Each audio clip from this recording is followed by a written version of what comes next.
Back here at home with more cases of monkeypox detected, we're learning about the signs and symptoms to look out for. Dallas Ontiveros joins us from King Street with more details. Morning, Dallas.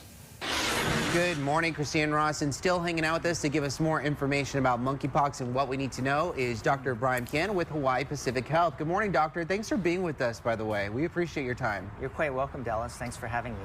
So throughout the show, we've learned about your experience treating some patients with monkeypox. You said the recovery process is anywhere from 2 to 4 weeks. There are ways to maybe prevent or kind of avoid the worst situation when it comes to monkeypox, but there's still a lot of questions because only 16 cases at this point, so there's a lot of people who just don't know about monkeypox. So is monkeypox a sexually transmitted infection?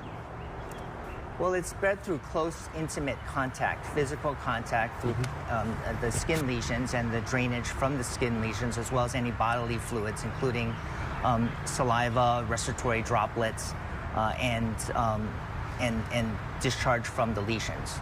So potentially can be spread that way. Is there any relationship between monkeypox and HIV? Not that I'm aware of.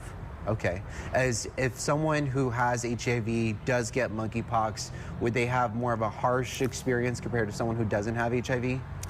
Potentially. It depends on how well controlled their HIV is, but everyone should be referred for testing if you suspect that they might have symptoms so that they can be offered treatment and get referred into care sooner. And we know that one of the most vulnerable communities is men who have sex with men, but does this also mean that anyone who is just sexually active, should they get a monkeypox vaccine? Well, there's a vaccine that's felt to be safe and effective that's offered to the Department of Health, and I'll defer to them. But to answer your question, I would say no. Not everyone who is sexually active should go out and get the vaccine, but it's a personal choice. And just again, what would you like to?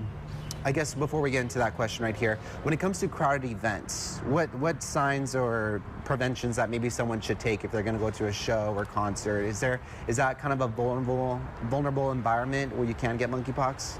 There's always the potential for it, Dallas, whenever you're mingling with people that you're not typically around, and you don't know where they've been from and the people they've come into contact with, and especially if you're in very close proximity or contact with each other. But it's usually more prolonged close contact or intimate contact is how the monkeypox is spread. Okay. In the vast majority of cases. And then just wrapping this up right here, what is it that you would like families to know about monkeypox? I mean, should we be really concerned about this? Is this something that we should just continue to have conversations with our friends and family? Well, there's always potential concern about it, and we don't want the cases to increase. Right now, the case number is very low. The vast majority of patients will recover, but we want to mitigate the spread of monkeypox and don't want it to get out in the community the way COVID has. Dr. Brian Kien, we appreciate your time so much and the Hawaii Pacific Health team. And if you want any more information when it comes to monkeypox, what we've seen here across the islands, and also vaccination efforts which are happening this weekend, we're at the Blaisdell Center right across from us. You can visit our website at KH12.com and how to book an appointment.